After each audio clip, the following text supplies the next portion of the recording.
বজাত জুই লাগি আছে, চৰকাৰ শুই আছে।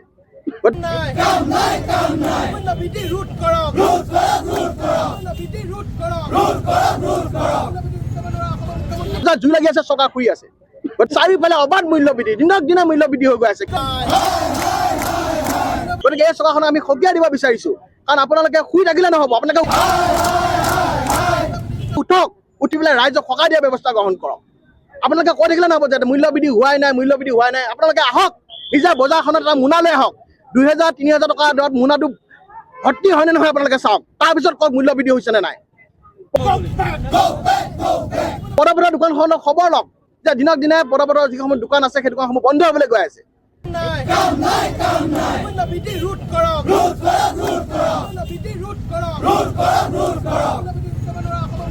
বিভাগ, সেই যোগান বিভাগটো মৰিল নে আছে, সেই কথাটো অসমৰ জনগণে পাহৰি গৈছে। এই যোগান বিভাগটো খাই নে পিনে, সেইটো কথা অসমৰ জনগণে পাহৰি গৈছে। গতিকে শুই থকা যোগান বিভাগটো আমি সকীয়াই দিব বিচাৰিছো। আপোনালোকে উঠক।